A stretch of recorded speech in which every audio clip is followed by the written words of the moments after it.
our activity in just a few seconds. On the main window, you have the option to select the language you wish. We have English and Spanish as options.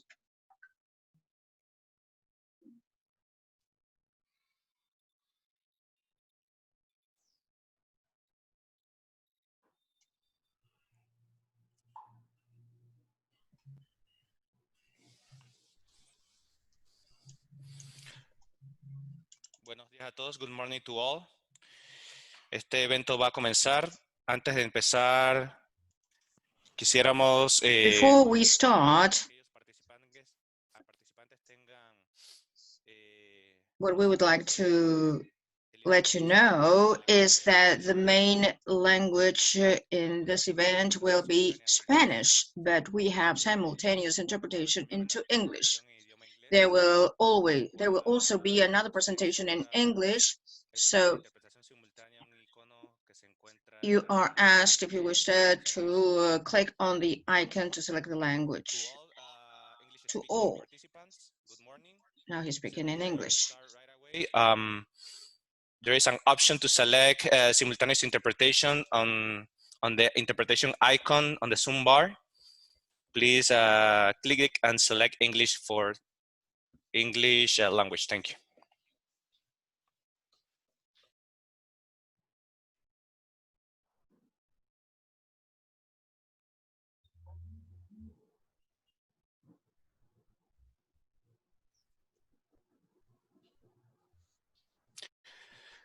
Muy buenos días a todos. Good morning, everybody. Welcome to this first webinar on the global reporting format on runway condition organized by the regional offices of North America, Central America, and the Caribbean, and South America of ICAO. This is a joint effort of NAC and SAM's offices to assist our member states.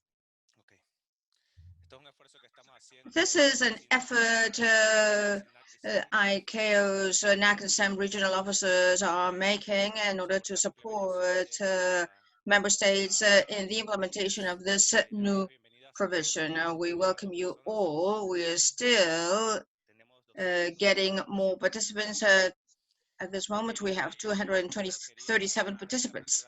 First of all, I would like to extend you a warm welcome on behalf of the regional directors of NAC and SAM's regional offices, Melvin Citrona and Fabio Rabbani.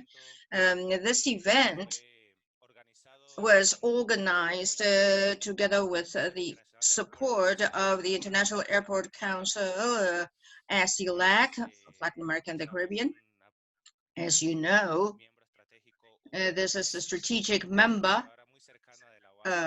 and a close collaborator of ICAO, and also with the support of SRVSOP of the SAM region. First of all, let me give you some indications for this session. I think I've already said that we do have simultaneous interpretation services because one of the presentations will be delivered in English. The whole event is being recorded, so we will be sharing on a later date the links you may use to get the English and the Spanish recordings. I am also activating a small survey or poll just to know the level of knowledge about this matter, because we do know that this is a relatively new topic. So kindly answer the poll. This new report will know about the situational awareness of flight interpretations, and as you know, runway condition was shared or is shared by air navigation services of airports, but unfortunately it was not very well taken advantage of by flight crews. But with this new format, I mean, these efforts are trying to join both worlds, that is the performance of aircraft during flights and the runway conditions, the actual runway conditions. As you know, well, maybe not all of you know, but the date of application is the 5th of November of 2020, and it's just around the corner. So ICAO is working to support member states in coordination with international organizations that are here with us, and also with IATA, Council, IFOMA, and others, supporting member states in the use of this new provision.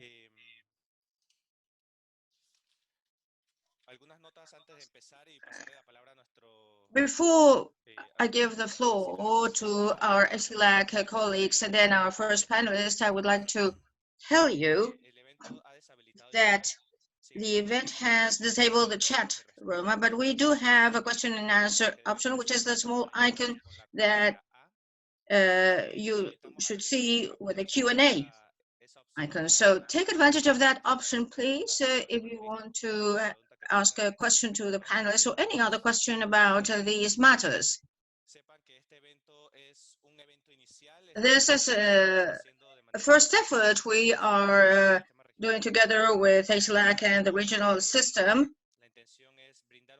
with the intention of providing more information to all stakeholders. This event is not regarded as a course, nor is it a discussion panel. It is basically to provide some initial and first-hand information.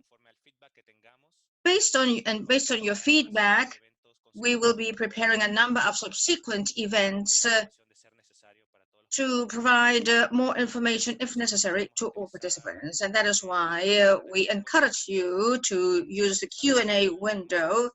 And during this event, we will try to respond as much as possible with the presentations. But don't worry, because we will take into account all those questions, and we will be preparing frequently asked questions paper, and together with the three organizations, ACI-LAC officers and the regional system.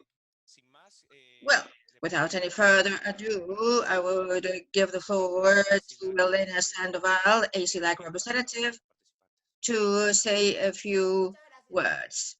Thank you, Fabio. Good morning, everybody. On behalf of the Director General of Airports for Latin America and the Caribbean, ACI-LAC, I'd like to thank the NAC officers of ICAO, NAC and some officers to promote the implementation of the GRF amongst the region airports. And thank you for your participation in this webinar. I hope you enjoy it. Thank you.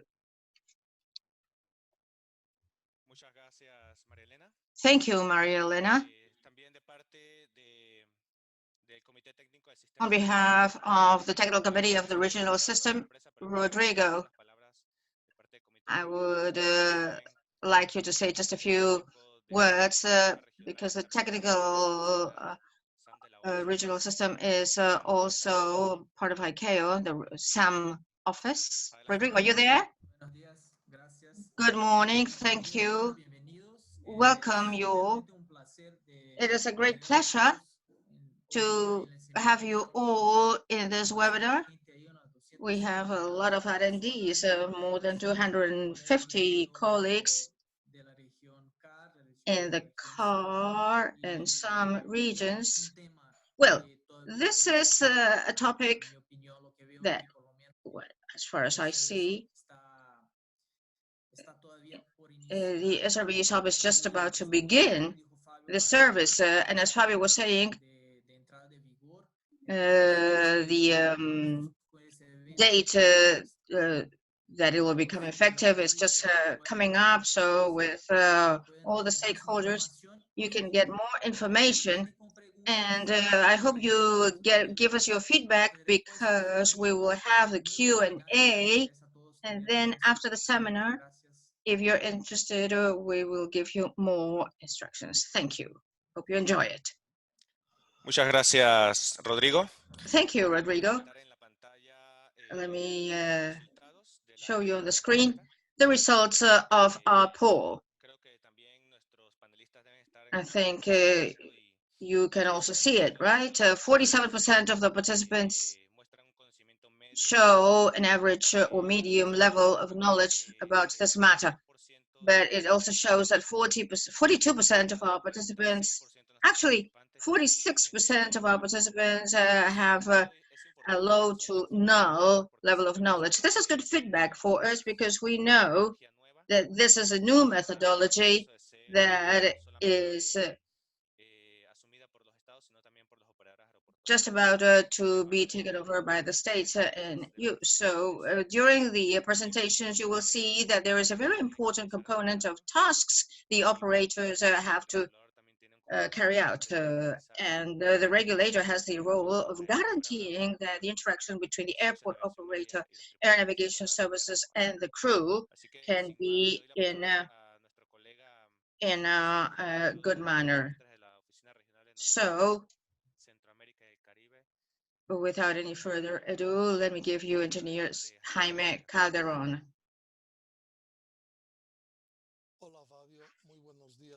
Hello, Fabio. Good morning, everybody.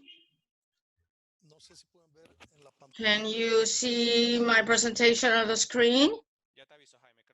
Let me just let you know, Jaime, to give me 1 second. Make sure to use the Spanish channel, please, Jaime. Please, to all participants, there is an option down on the taskbar, on the Zoom taskbar, called interpretation, and you can select the language of your choice. Thank you.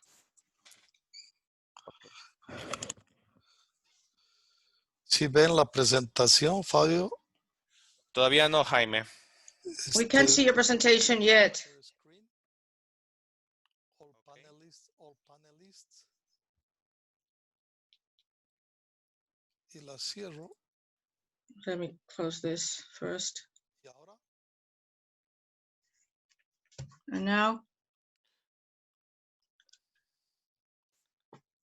Todavía no, Jaime. Déjame ayudarte con... Not yet, Jaime. Let me just help you. Give me 1 second.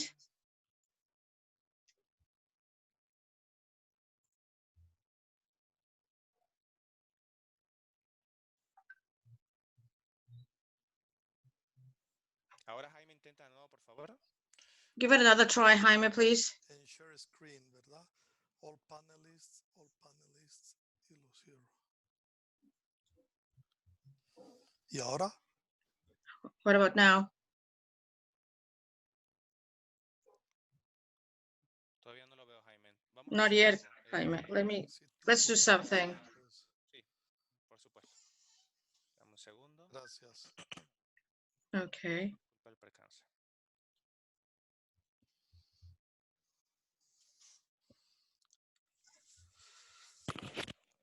Bueno, antes de iniciar. Before beginning, let me welcome you all. Good morning. Actually, this is the first event for the CAR region in aspects related to the global reporting format of a runway condition. So let me start this presentation. First of all, let me talk about runway safety. Let me give you some information first, and then I will talk about the requirements, both for civil aviation authorities, service providers, regarding the implementation of the global reporting format on runway condition. Next, please. Some background information. As you know, runway safety has been regarded as a global priority together with control flight into terrain and loss of control in flight. And the regional safety group, RASCPA, decided that it was the #1 risk factor in the Pan American region, and we see that this is regarded globally.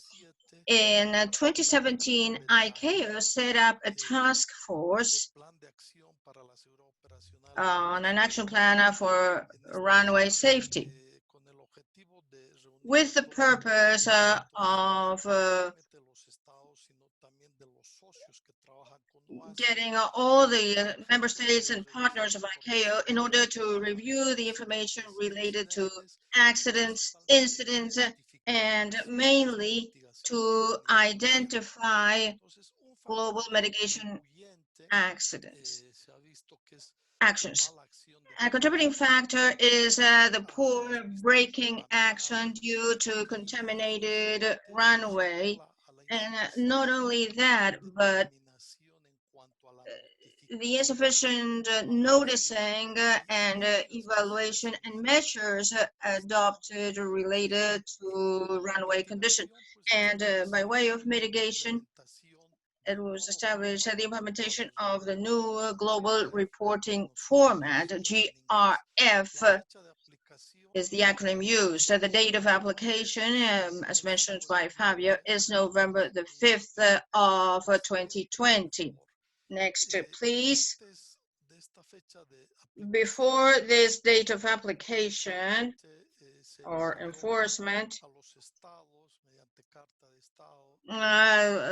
letters were sent to the states and to international organizations for consultation. The consultation process lasted 3 months, from May to August. And only 59 states and 6 international organizations responded. And finally, the amendment, and it was approved during the 207th Council meeting in 2016. It became effective in July 11th of 2016. And this draft amendment involves 5 annexes and 3 air navigation service procedures. Services involved are 3, 6, 8, 14, and 15. Those are the annexes involved. And procedures on air traffic management and aeronautical information management. Next, please. As you know, it will become effective on November the 5th of this year. Now, talking a little bit about runway safety and the PAN's document 9981, Chapter 4, talks about the airdrome compatibility. That is, how to evaluate airdromes, the compatibility between aircraft operations and the infrastructure. And airdrome operations, when airdrome will accept an aircraft that exceeds the certified airdrome characteristics. So for this purpose, there should be a compatibility study. Remember that in this chapter 4 of document 9981 of FANSAGA, you see that airdrome operators shall report mandatorily on any safety incidents and report this to civil aviation authorities, incidents related to runway incursions, runway excursions, short landings, and the FOD, that is all the events related to runway safety. It should also provide the authority a list of types of safety occurrences and critical data. And not only should it report on these incidents, but it should also analyze these occurrences. And next, please, in order to analyze trends. So with these reports, civil aviation authorities of the states will review and analyze the airdrome operators' reports in order to identify any significant trends and thus adopt any necessary measures. The main objective of a civil aviation authority is to do a follow-up within its continuous surveillance program. In this slide, you will see some statistics. This was taken out of a Boeing statistical analysis of commercial aviation accidents from 1958 to 2016.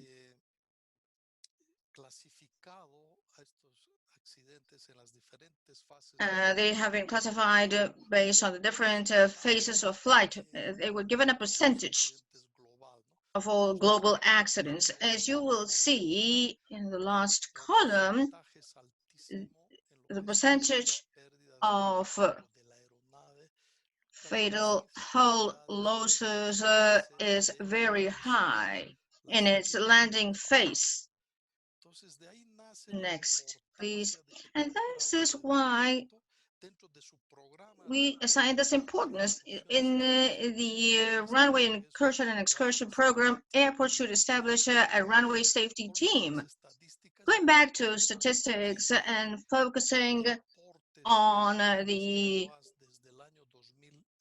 Airbus aircraft reports from the year 2005, especially regarding the departures on runways. There are occurrences of 3 incidents per year. 80% of those incidents are due to weather conditions, poor weather, and we can clearly see when the runway is contaminated or wet. You see 74% of incidents. Now, focusing on lateral or the veer off conditions, it's been determined that there's an average, 7 incidents per year, and 75% of incidents are due to poor weather, because poor weather is a contributing factor in these cases. So all those global statistics show that a contaminated runway or a wet runway, 50% of the cases result in an excursion, a runway excursion, lateral runway excursion. Next, please. So these are the effects of a runway condition on the aircraft performance. Here, I show you some determining factors such as macro texture, that is, when the surface of the runway loses all the fine material, and what you see is just a coarse material. So we also have the impact of contamination, not only rubber, but also loose material on the runway. A determining factor is also accumulation of water on the runway, and there are these other contaminating factors. So with all these factors, you have a slippery runway, and well, you also have the microtexture issue also when it loses all the coarse material or the aggregate, and you only have fine material left. Then you have the rutting and the accumulation of rubber on the runway. Next, please. So Now, talking a little bit now about the requirements and the reports we used to see in the past,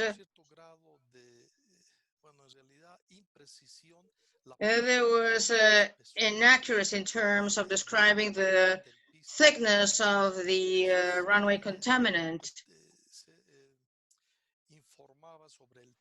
And they did not report on the type of a contaminant. They used the friction vehicles to determine the friction coefficient, and sometimes with a pilot report, we were able to obtain information about the condition of the runway surface.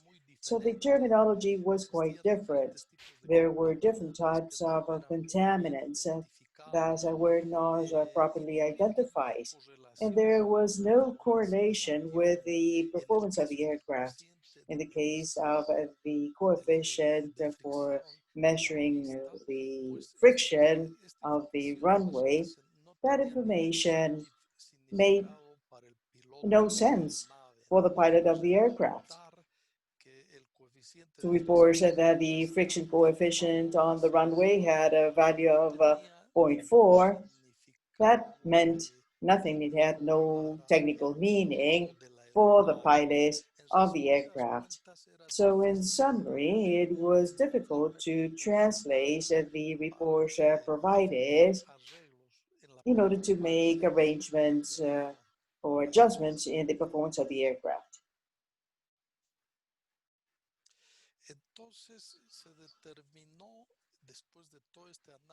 So after all this analysis, it was decided that reports were needed, more precise reports with harmonized analysis and reporting that were directly related to the performance of the aircraft. Next one, please. So that the pilots could take appropriate measures during the approach, mainly during the landing and takeoff. So now let me talk about the ICAO provisions regarding the runway condition report.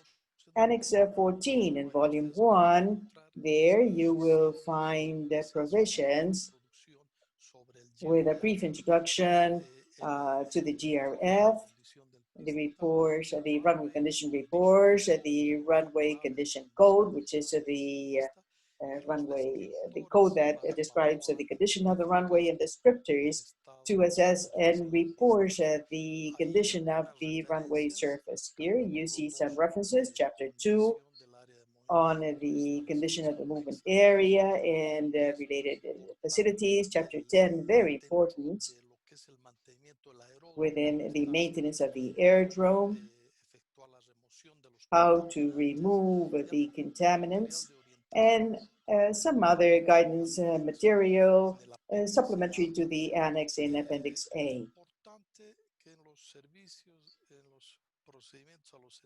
In the air navigation, the procedures for air navigation services, aerodromes, Part 2, Chapter 1, we talk about the harmonized procedures that supplement the provisions contained in Annex 14 and provides more guidance on how to assess the runway surface conditions and how to assign runway condition codes, including procedures for the degradation or updating of such codes. It also provides guidance on the use of the runway condition assessment matrix and the corresponding practices. Next one, please. As I said before, these new provisions affect several annexes. In the case of Annex 3, it eliminates the runway condition group in the aerodrome routine and the special meteorological report, the METAR SPECI, because their continuous use could represent a parallel flow of information showing duplication in the new provision proposed in Annex 15. In Appendix 3 to Annex 3, you'll find technical specifications related to meteorological observations and reports. In the case of Annex ACE, which has to do with airworthiness in Part 3B, it refers to the nature of the information provided by aircraft manufacturers. Mainly, this is seen in Chapter 2 in flights. Next one.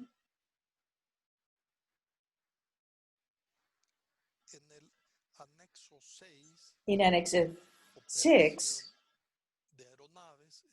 aircraft operation in parts 1 and 2, we established the requirement for the pilot in command to assess the landing performance prior to landing, and the requirement for commercial air transport operations to report when the braking action is not as good as reported. In Part 1 of Annex 6, you will find the operational limitations for aircraft performance. We talk about the in-flight operations procedures, and in Part 2, you'll find information related to operational limitations in terms of aircraft performance, which is a determining factor. Next one, please.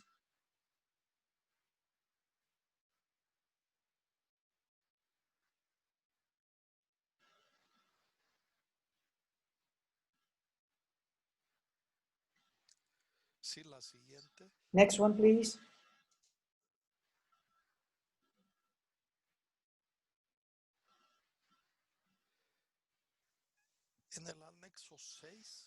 In Annex 6, as well as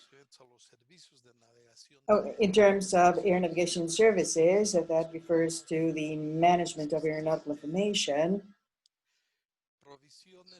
There are provisions on the dissemination of a harmonized information directly related to Annex 14, Volume 1, and also the PANS-AGA, as well as information on performance which is needed for aircraft operations. Next one, please. There's also information on how to prepare NOTAM and SNOTAM and so on. In the procedures for air navigation services in terms of air traffic management, the PANS-ATM, it's important to use the proper taxonomy and phraseology throughout the communication chain, going from ground personnel through air traffic services, and finally, the flight crew. There are reports on meteorology and messages of air traffic services, and also the phraseology used in air traffic control. Next one, please.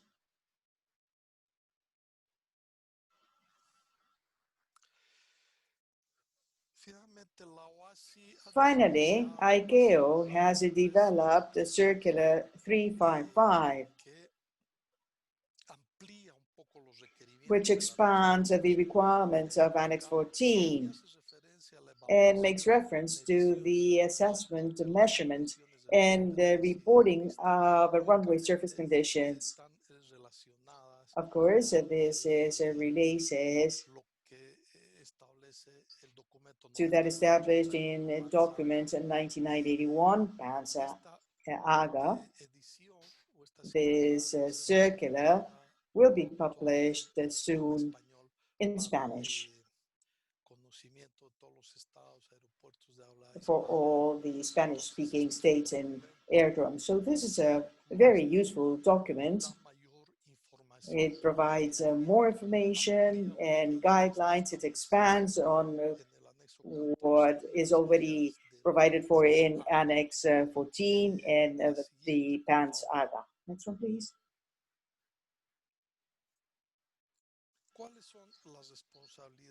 So what are the responsibilities? Initially, we said that there are responsibilities for the state, airport operators, and other areas, other technical areas, and also for ICAO. In the case of ICAO, as you already know, we issue the standards and recommended practices for implementation by the states and the service providers.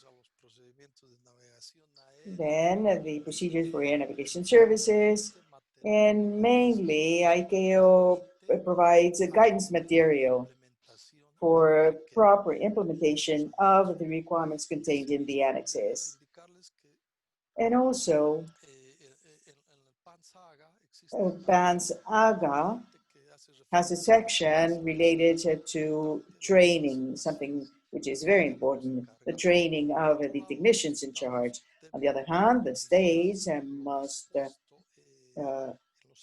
make sure that the annexes are complied with, and also the training and deployment of their technical personnel, because it's important for the states to follow all the standards and recommended practices and reflect them in their national regulation. On the other hand, the international organizations provide training and support the efforts for creating awareness. The aerodromes play a very important role in terms of training and the use of the reports. Next one, please. The airlines also support training as well as the industry. One of the main requirements is for the states is to update their regulatory frameworks and to report to the affected aerodromes, ATS units and users about the new requirements and changes. Next one, please. That is the responsibility of the states. And regarding the stakeholders, the aerodromes, as I said before, assess the runway surface conditions for each third. They report in the ACR, the RCR, the air traffic services convey this information through AREP and ATIS. The AIS provides the information contained in the RCR to end users. And aircraft operators, which are the most interested ones, use this information together with performance data to determine whether operations are safe or not. Next one, please.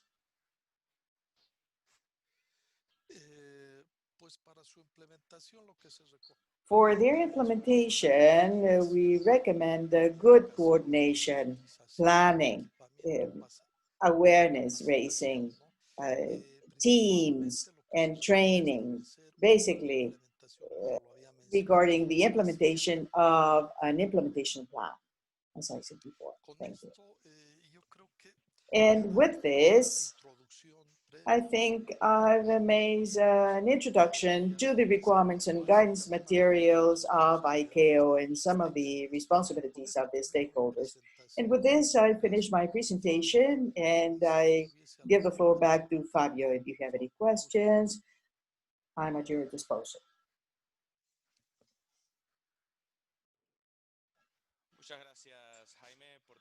Thank you, Jaime, for your presentation. As I said before, the question and answer panel is open in the menu at the bottom of your screen. please check the questions. Some have already been answered. And if we are not able to answer some questions, don't worry, we are going to publish a list of questions and answers. Thank you, Jaime. Now I'll ask Rodrigo Ribeiro from the Technical Committee of the Regional System to continue with his presentation. Rodrigo is working with us as part of the Technical Committee of the Regional System in the South American Office of ICAO. He's an expert on airdromes from ANAC, Brazil, and he helps the member states of the regional system in the implementation of all the Latin American regulations, the LARs, on the side of airdromes. And he's also supporting member states in the implementation of this new provision. Without further ado, Rodrigo, you have the floor. Welcome. Let me know if you want to manage your presentation or you need any support. Thank you, Fabio. I'll try to share the screen here.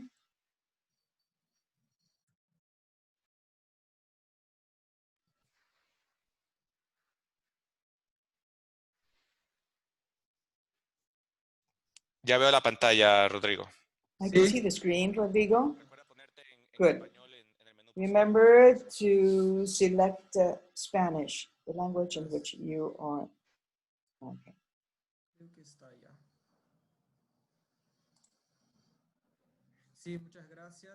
Thank you very much. Good morning, everybody. This is a seminar for the introduction to the subject. So probably we will not be able to answer all the questions you may have on the global reporting format. But basically, it's for those colleagues that do not have much information about this to be more familiar and to give us your feedback for subsequent material. Jaime mentioned the documentation of ICAO affected by this new format, this new methodology.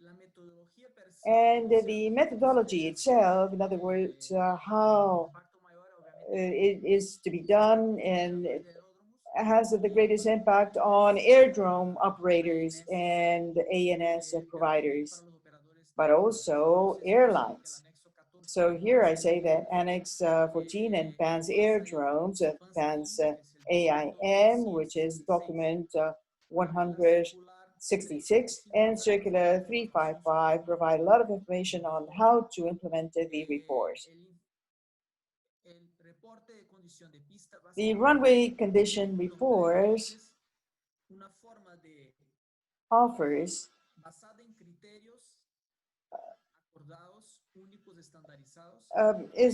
an agreed set of criteria and allows us to issue a unique runway condition code that shows the condition of the code and reports on the type and depth of the contaminant using standard terminology and physiology,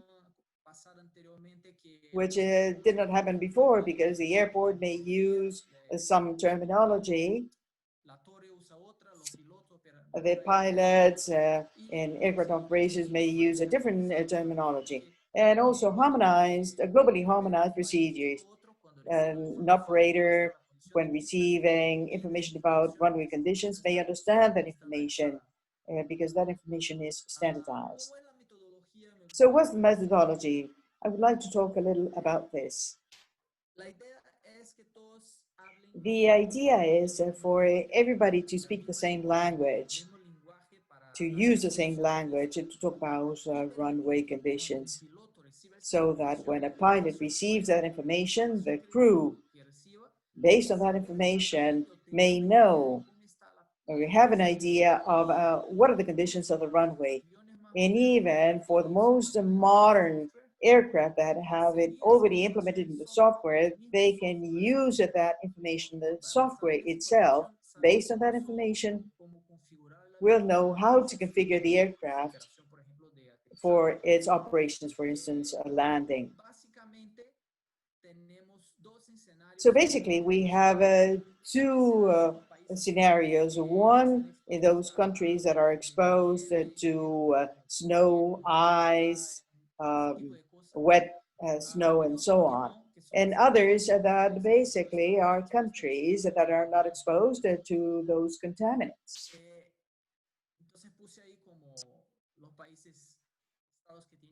So some states have snow, others don't. In the case of South America and the Caribbean and Central America, basically, we're talking about runways that are subject to rain, contamination with water, but not snow, except Argentina and Chile. But other countries don't have international aerodromes that are subject to snow. So what's the methodology? The report is a standard set of data that calculates. It has a section for calculating aircraft performance and another section where the pilots may know what is the situation of the runway. The section for calculating the aircraft performance, the key here is the number that shows the runway condition. That number is based on a table shown here on the slide to the right. That table, according to the description of the runway condition, designates a number from 0 to 6. 0 is the worst possible condition and 6 is the best possible condition. So 6 is a dry runway, and going down we see worse conditions.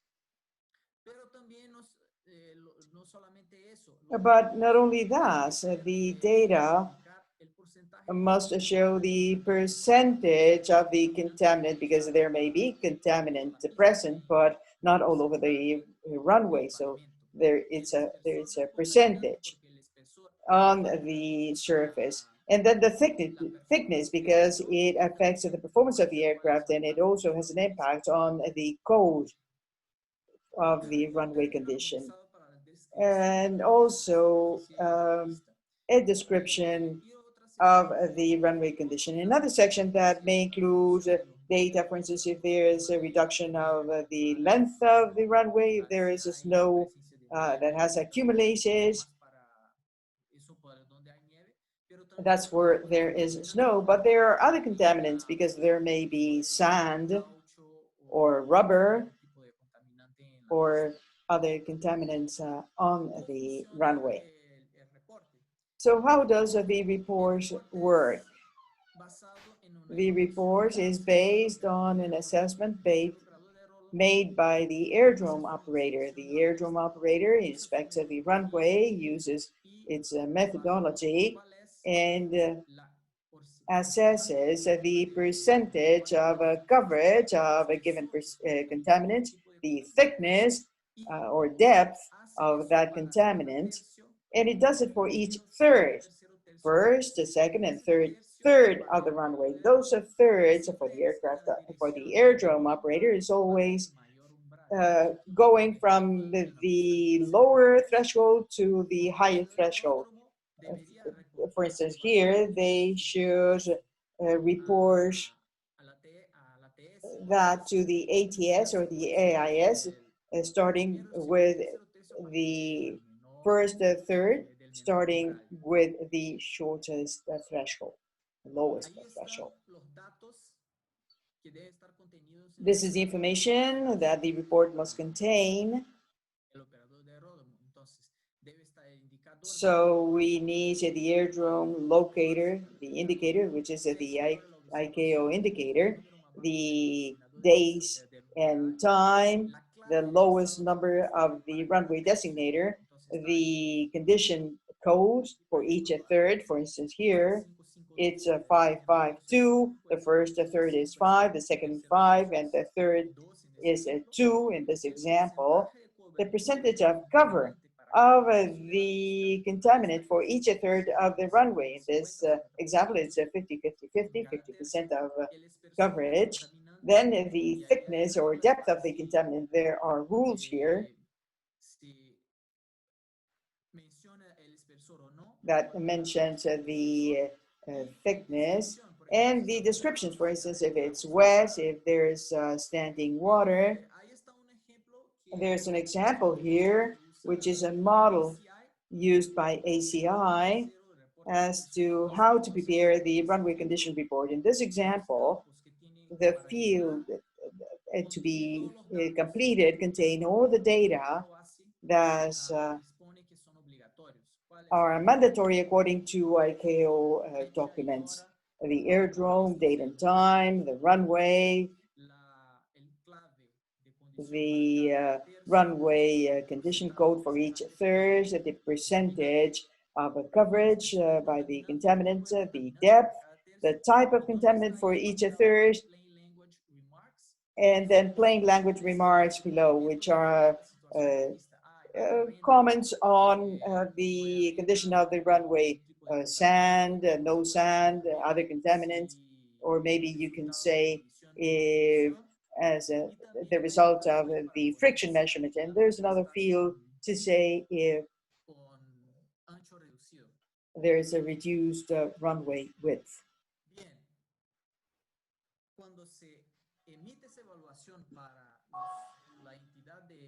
When this is issued, that information is only useful if the air navigation provider issues that information to the crew.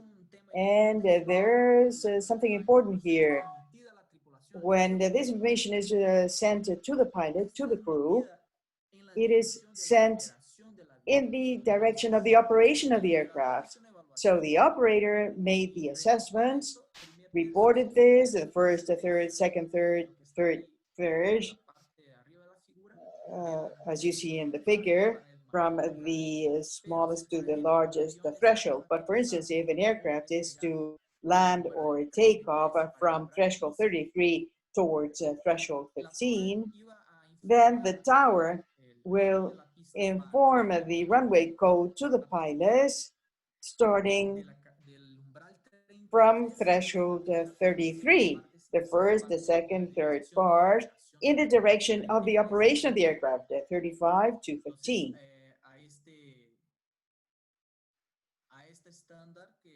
So this is important. So what are the functions? The airdromes assess the runway condition and report using the RCR. Who do they report to? The ATS or the Aeronautical Information Services, which in turn provide that information to the pilots. The pilots or the flight dispatchers use the information with the data on aircraft performance to determine whether the operation, whether a landing or a takeoff, is safe.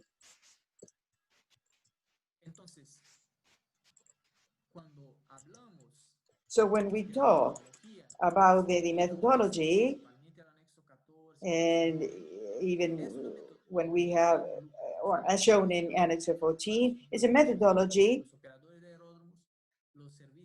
that must be implemented by service providers, airports, AIS, ATM, and also the airlines. The airdrome operator that assesses the conditions, assigns a code, reports, and the airdrome operator must update the information and make a new assessment when there is any change in the condition of the runway. For instance, if the runway was cleaned, or if there was more rainfall, So if the depth of the contaminant changed, if the conditions change, the airdrome operator must keep that information up to date, because the idea of the methodology is to have updated information about the runway conditions online. When the conditions change, the operator updates the assessment, sends it to the tower sends it to the pilot, and the next aircraft that is going to land already has that information available and may determine whether they can continue with the operation. So the pilot receives the information, how the runway condition is, and according to its own operational parameters, does its own assessment and will decide whether they will continue with the operation, whether a takeoff or a landing.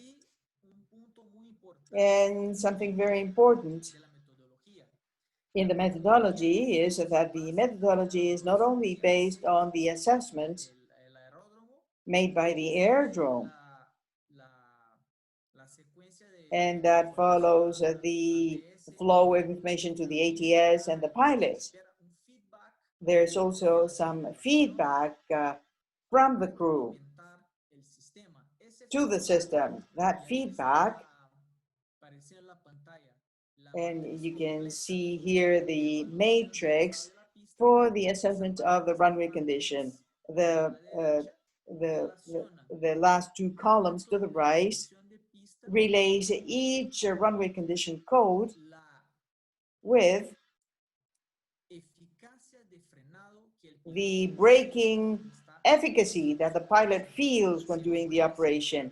If it's good, intermediate, or fair, poor. The pilot received some information saying that the runway is in such and such condition, let's say 5. The pilot believes that 5 is a good braking efficiency. So they land, and when they land and when they try to brake, they see that it was not so. The conditions were not that good. So the pilot sends that information saying, listen, the braking efficiency that I felt in my operation was intermediate.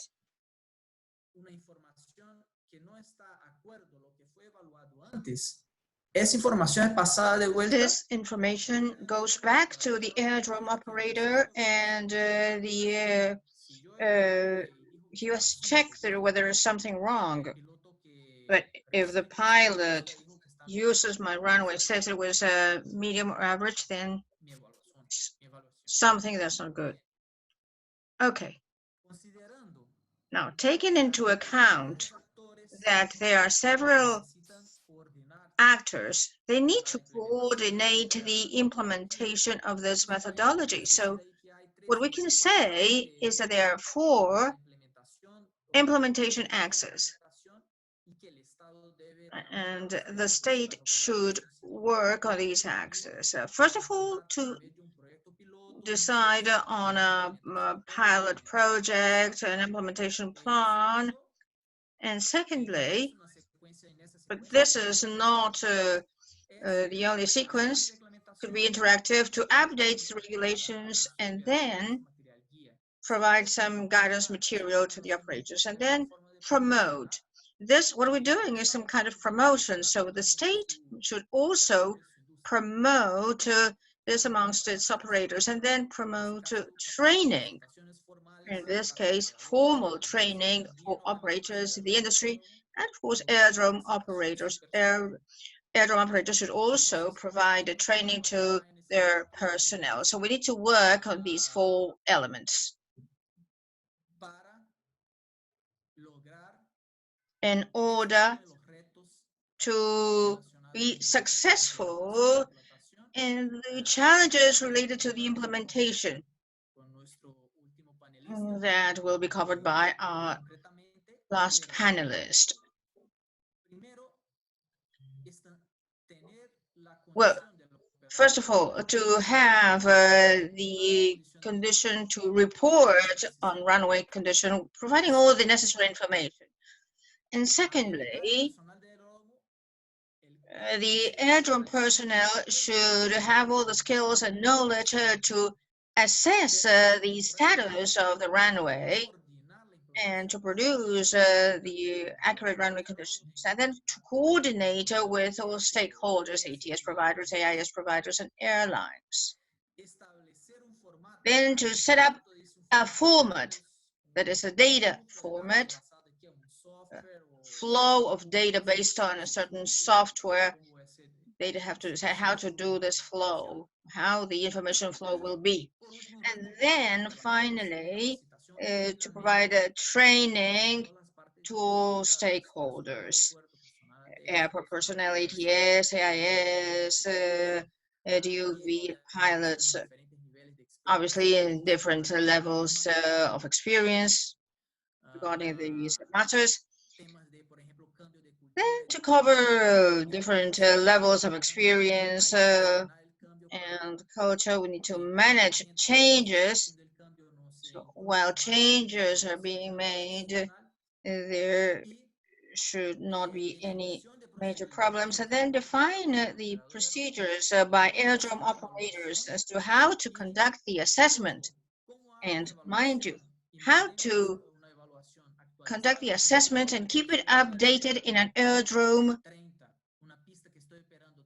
or in a runway that I'm operating at 30, 40, or 50 flights per hour. That's complicated, right? How to do that. Okay, thank you very much. I hope you enjoyed it and learned a little bit more.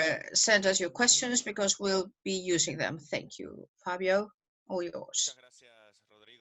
Thank you, Rodrigo. Thank you for your presentation. We are getting lots of questions. We encourage you to keep on sending us your questions. We know that we won't be able to answer you on this occasion because of time constraints, and also because, as Rodrigo said, the purpose here was to provide an overall idea of this concept, but there are lots of interesting concepts we take it into account here, and we'll respond. Hopefully at this moment or maybe later, on a later date. Now I would like to give the floor to Mateus Araújo to take the floor. Mateus works with ANAC Brazil. He is the airport surveillance coordinator for certified airports. He is giving us a lot of support. I mean, ANAC Brazil is giving us an enormous support through Mateus by sharing their experience in the implementation of this new global format. Their experience and lessons learned in this implementation process, that is all very important because we in turn want to support all our member states. Brazil is an active member of the regional system, and that is why we want to thank Mateus and ANAC Brazil. Just one more thing. Mateus will be delivering his presentation in English, so if you wish, you can select the Spanish icon if you want to hear the presentation in Spanish. Thank you, Fabio. Good morning, everyone. I'll share my screen. Okay.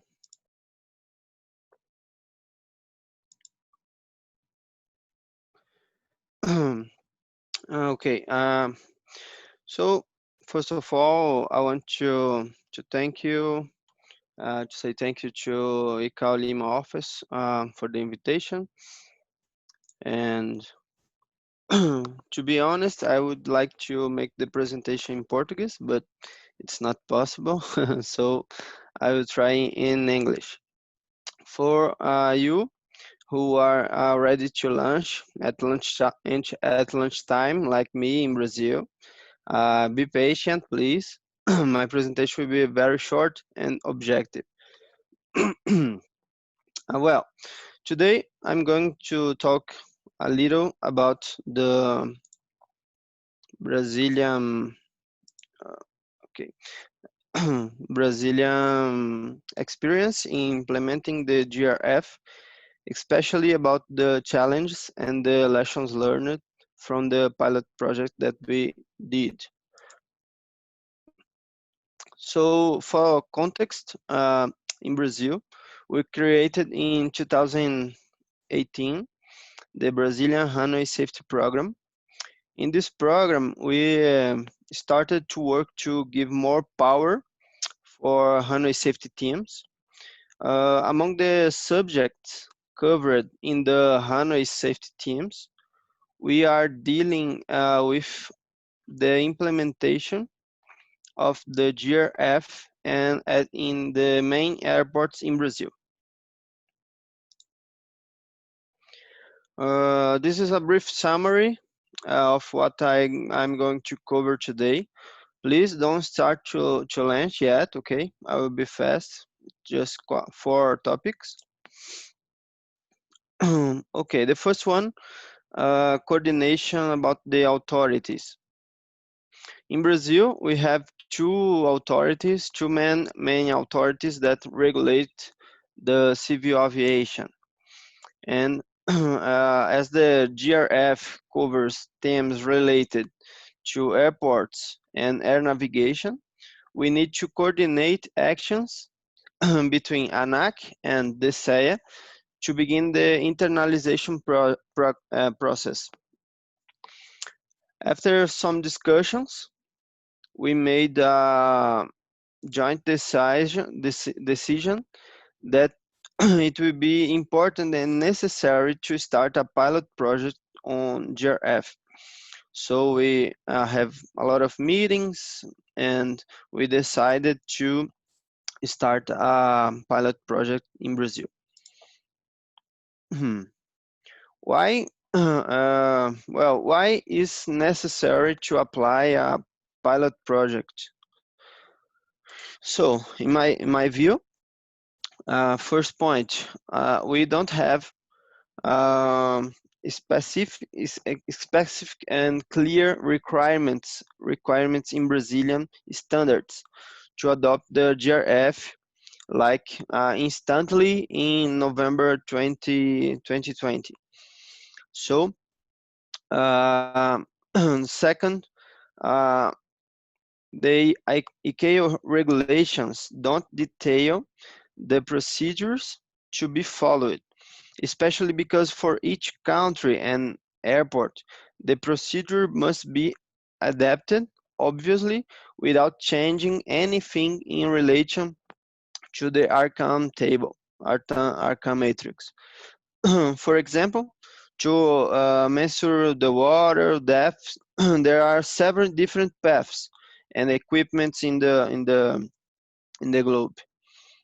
So the third point, both for the authorities as for airport and towers, the procedure brings many new features. So the pilot project will be necessary to generate joint learning.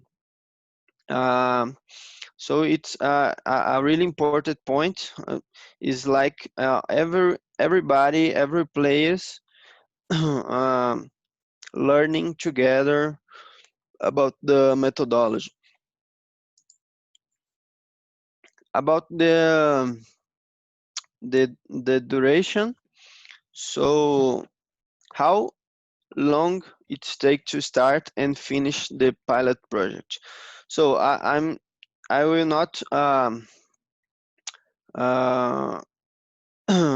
I will not, I'm sorry. As you can see in this timeline, there were several steps. So it was a pilot project. We had to create documents and procedures, and this took a considerable time. I will not detail each step, but I would like to draw attention to these points. We started the discussions about the pilot project on September 2018. And just in September 2019, we started the real procedure. And in between January and February 2020, we finished the project, the pilot project. So yes, we take a long time. I think today it's not necessary take a long time like this, but we need to consider the time needed to create the procedures and the documents and etc. About the players, about the stakeholders, Rodrigo says something about this. This coordination and integration about the different players is I think it's the fundamental and maybe the principal, the main challenge of this pilot project. We held several face-to-face meetings. Okay, in old times when this was possible, we know about today about the different the difficulties about the COVID. But we generate alignments, we built operational agreements, and we trained the airport and tower staff in this process.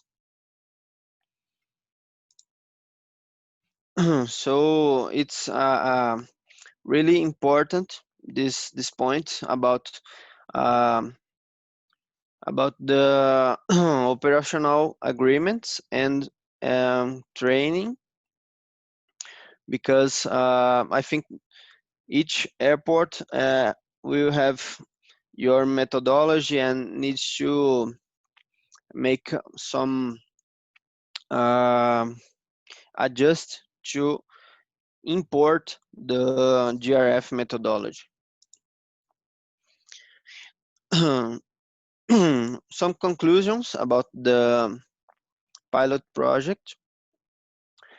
The first, I think it was necessary for the learning and alignment of all the players who participate in the project. So, how I said, I think learn together is a real good idea. The second,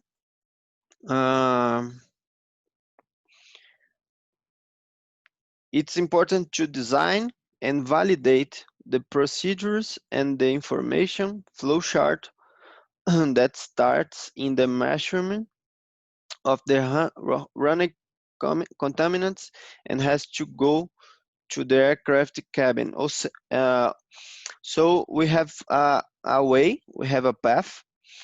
The information born on the runway, and the information needs to go to the aircraft cabin.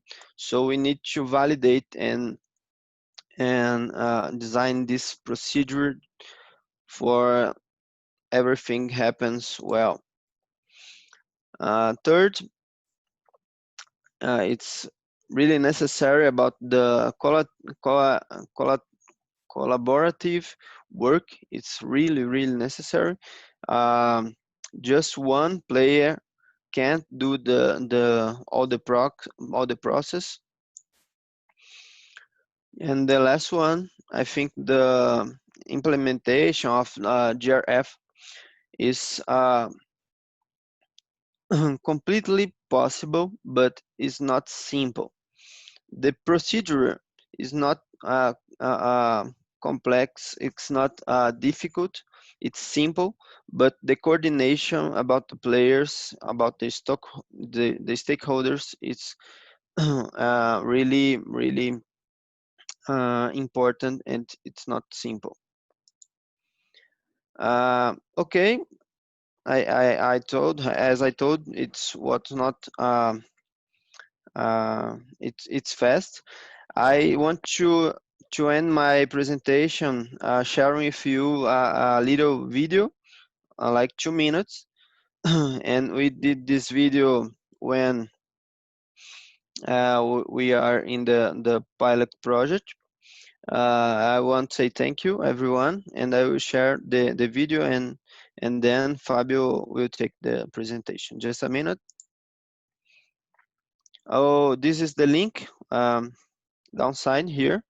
If someone wants, it's a tiny URL,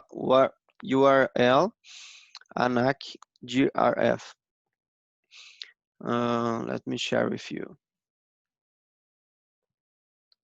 Okay.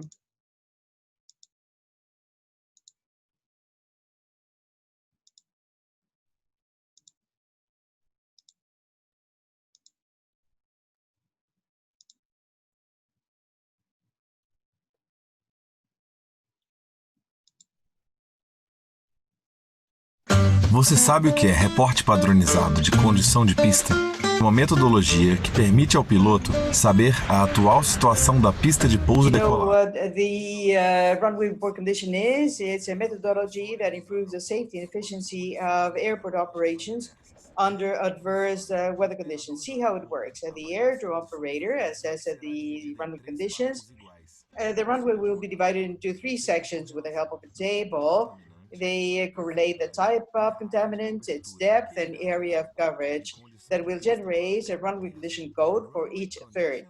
The runway condition code, RCC. For example, if the airport operator finds that the first third has 25% of its area covered with water and 2 millimeters of depth, the second third has 50% and 4 millimeters, and the third 70% of coverage and 4 millimeters of depth, the RCC will be 5 to 2.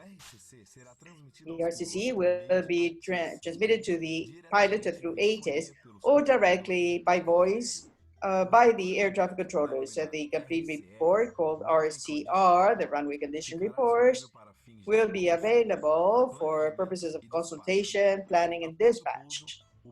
After landing, the report will provide report breaking action, the RBA, and the other landings will be more safe. To know more, access this address.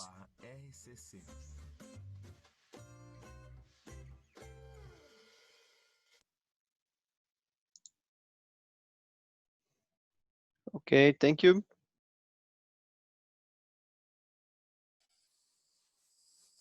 Muchas gracias, Mateus, por tu presentación. Thank you, Mateus, for your presentation. Very interesting work carried out by Brazil. It's been implemented for several months, and with this pandemic, well, it could have been affected, but this is an exercise that will help the other states and operators that are just about to start this process or are assessing it. Well, in this way, we conclude this event. We have received several questions through this Q&A option. We appreciate all of them. Some of them are of a general nature. They talk about the availability of this webinar and the presentations.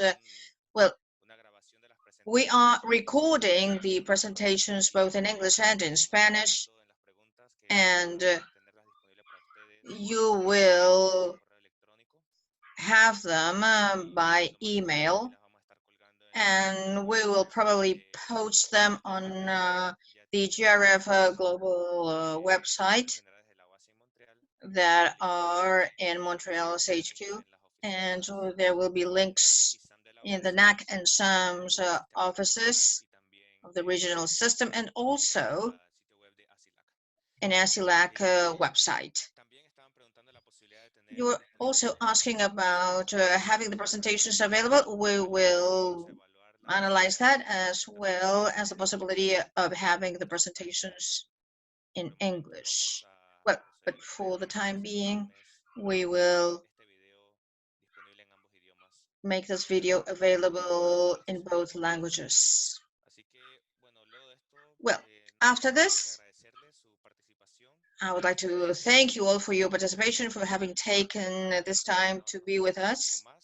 I think we extended a bit more than the time allotted. I would also like to thank my colleagues Jaime, Rodrigo, and Mateos for their participation in this first event.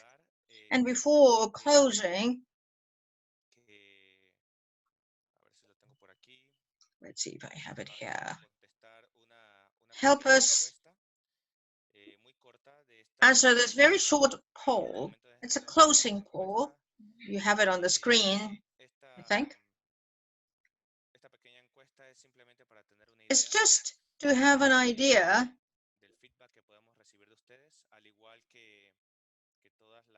of your feedback and of the questions that you've been able to ask through the Q&A section. So as I was saying, we plan to have a file with all these frequently asked questions, and this will be material that will be useful to prepare subsequent events.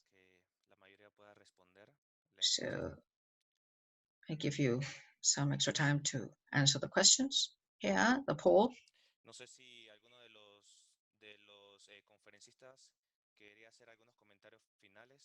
Any final comments from our panelists before closing our webinar? Jaime, or Rodrigo, or Mateos? ACI-LAC as well. Just Jaime? Thank you, Fabio. Well, so as I said at the beginning, this is the first webinar or event that will be conducted in both regions. We will be having other events with some practical exercises and some chances to share experiences of airports. There is a question related to whether it is feasible to assess the runway condition in bad weather. Of course, this is not advisable if there's a pouring rain and bad weather. What you should do is simply to wait for that to be overcome. Bear in mind that this is changing all the time. I mean, the documents, so you can't. This is not some kind of an investigation. This is just a notice of something that happens at a certain point in time. So again, it is not advisable to do this in bad weather conditions. Just expect bad weather to pass. And hope to see you in future events that will be more practical and where we will be able to share experiences from other states. Thank you, Fabio. Thank you, Jaime. Rodrigo?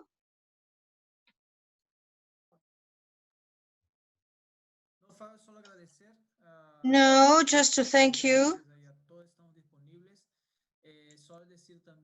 Just to tell you also, I don't know how to do this, but we have some guidance material developed by the SRVSOP system of the SAM region. There are 12 South American countries involved, plus Cuba, which are members.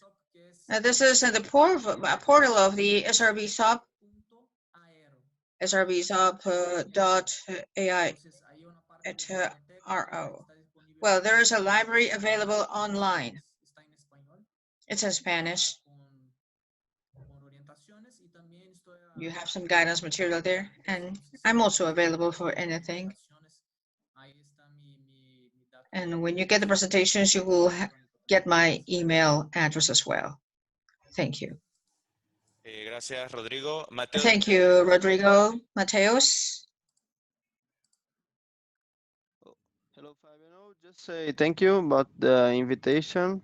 I hope my presentation helped everyone. Thank you.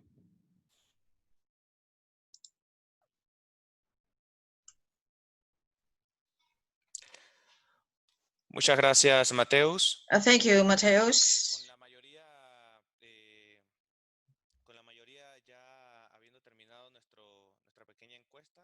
So having completed our survey, what I can show you now is that 68% of the participants regards as very necessary to have other GRF related activities. Of course, we do know about the need of information about this new concept. This very short activity was simply to provide some overall information. And we also appreciate your feedback to improve our activities. Well, thank you very much for your participation. I invite you to keep in touch with your regional officers and with ACI-LAC for any future events or for additional information about this one. Thank you very much, and may you all have a good weekend.